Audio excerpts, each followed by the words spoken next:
What's going on, guys? My name is Wade with TechDaily, and in this video, we're going to be checking out the brand new Samsung Galaxy M31. Now, if you aren't already familiar, Samsung's M series devices are primarily sold in the Indian and Asian markets with some additional international fanfare. They're a mid-range line of phones comparable to like the A series devices here, but the M series phones actually have some additional really unique features and specs that make them particularly special. And I have to say, I'm super jealous that we don't really get the M series phones here in the US because I think they do exceptionally well. Of course, this M31 is the successor to last year's M30 and M30S devices and packs some improvements to the internals and to the cameras, which I'll of course go over in just a bit. If you're interested in learning more about the M31 or the rest of Samsung's M series lineup, I'll leave some links down below to where you can purchase this device at its cheapest available prices and do some comparison shopping of your own. So check down there in the video description so you don't miss out on any potential deals. Now, the retail price for this phone at the moment is anywhere between $210 and $250 depending on the model you get and where in the world you're located. If you're buying this phone in India, it's actually going to be on the cheaper side, which is awesome. The rest of the world doesn't get to save as much money, and I actually had to pay a little bit more to be able to get this phone here in the US. But that's okay because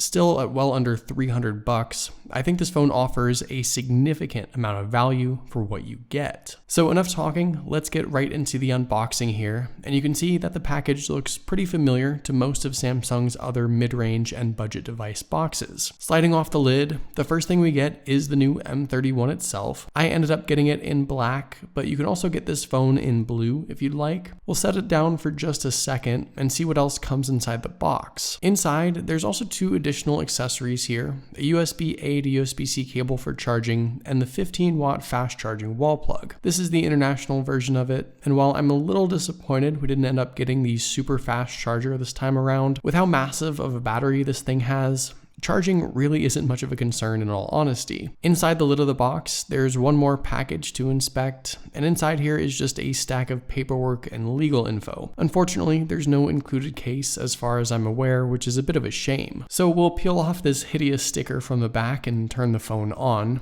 and here is the new Samsung Galaxy M31. Now, right off the bat, you can probably tell that this phone does look pretty similar to the M30 and M30S from last year, at least with the overall design and form factor. If you're curious, here's what the M31 and M30S look like side by side. Pretty much the same aside from an upgraded camera module on the M31, which I will talk about. And in the coming days, I'll actually have a dedicated video comparing both of these phones more thoroughly. So be on the lookout for that if you're interested. With the M31 though, you've got a fairly large 6.4-inch display housed in a shiny, glossy frame and an overall design that's very familiar. Samsung decided to go ahead and keep their Infinity U cutout for the front-facing camera, and also didn't decrease any of the bezels, including that larger bottom chin. But I still think overall, this phone looks very nice, and even by 2020 standards, the design here isn't too bad at all. Like I just mentioned, the housing is an all-plastic material with a very shiny finish that definitely attracts a lot of fingerprints and smudges, and compared to the shimmering rainbow multicolored finish of the A series,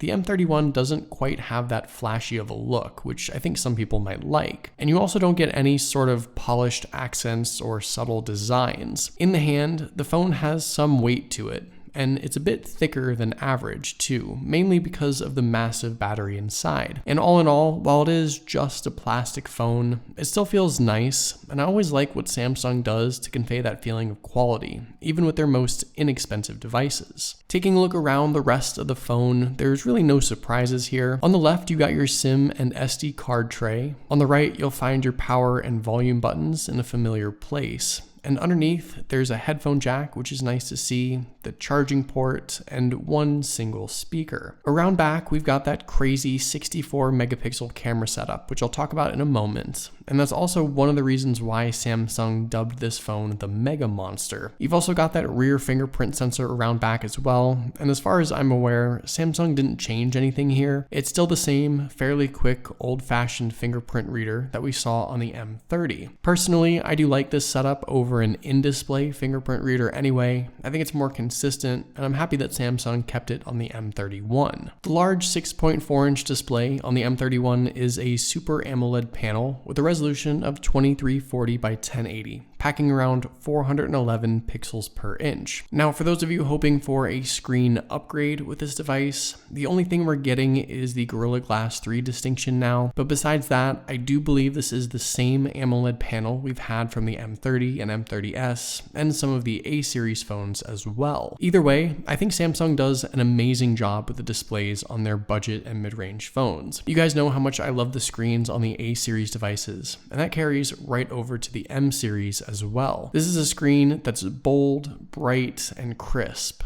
and I think it's one of the best viewing experiences you can get under $400 right now. Obviously, it can't compete with a major flagship device, but you're paying 2 or 3 times as much there. With this phone, for the price, I think this is a display that would impress just about anyone, and it's just one of the many reasons why I think the M31 is an incredible value. The other huge selling point for this phone, of course, is the massive 6,000 milliamp battery it packs inside. Samsung's M-series phones have a reputation for offering the biggest capacity batteries, significantly larger than the A-series and even the flagship phones. And that's once again the case here with the M31. This is a device that can last 2 days or more on a single charge, which is just incredible. And just as a side note, like I said earlier, that mega-sized battery is a contributing factor in the slightly thicker body of the phone, which you do feel a little bit. But I know for me personally, if Samsung is going to utilize that thicker housing and pack in a massive battery, I definitely support that move. Inside, the M31 is powered by Samsung's own Exynos 9611 chipset, the Mali G72 GPU, and 6 gigs of RAM. Now, if you have the M30s already, the only thing that's changed is a bump up in RAM, but for the regular M30, the M31 offers a substantial upgrade in just about every regard. The phone also ships with the Android 10 and One UI 2 updates right out of the box as well. And all in all, this is a device that feels particularly quick, at least in my brief time just playing around with the standard apps. The experience here mimics what you'd get on the A51, and overall, this is a device that I think is the total package in regards to the user experience and its overall capabilities. I personally don't have any complaints with the specs and internals that Samsung decided to go with. 6 gigs of RAM will be able to tackle everything, and the Exynos 9611 is a really solid processor at this price point. Around back, this is where we see some more significant changes, and probably the thing that Samsung has pushed the most. The Mega Monster M31 now packs 4 unique camera lenses.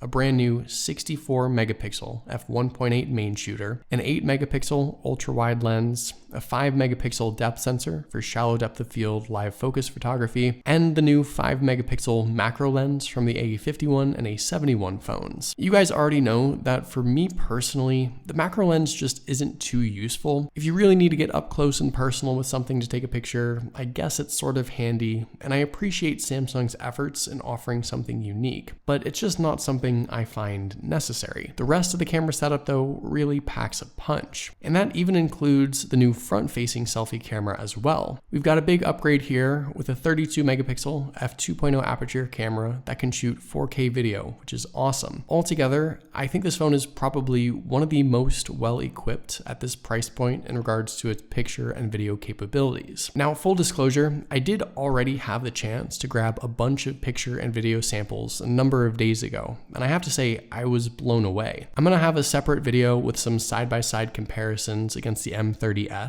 so you guys can see the improvements. But honestly, I don't think Samsung overhyped this device at all. It takes incredible pictures from the back and the front, and I think it tackles a lot of the concerns people had with the M30 and M30s. So a couple last things to note here. The M31 has no waterproof rating, which is a little disappointing, but that's not something you'll find on really any other comparable M or A series phone because of the plastic housing and cheaper build. There's also no wireless charging capabilities here either, which for me isn't a big deal. I just don't care for wireless charging all that much, but I do know some people might miss it. All in all, just like with the M30 and M30s last year, I think the M31 is going to be a super popular phone around the world, and it's a shame the US doesn't really get this device. The phone offers a battery that is just so above and beyond anything else that's offered, and it packs decent enough specs and features to make it a really well-rounded phone. I don't have a single complaint with this device, aside from maybe Samsung's decision to recycle the same design as last year, but considering everything else we have with this phone, I'll allow it. For the price, this is just an incredible value, and in a world of $1,000 devices, the M31 I think is one of the few phones where you genuinely get more when you spend less. So there you go, that's my unboxing and first impressions of the brand new Samsung Galaxy M31. Let me know what you guys think of this device in the comments down below. I'd love to know your thoughts, of course, and if you'll be picking up this phone anytime soon. But hopefully you guys enjoyed this video. Be sure to follow TechDaily on Twitter and subscribe to the TechDaily YouTube channel if you haven't already,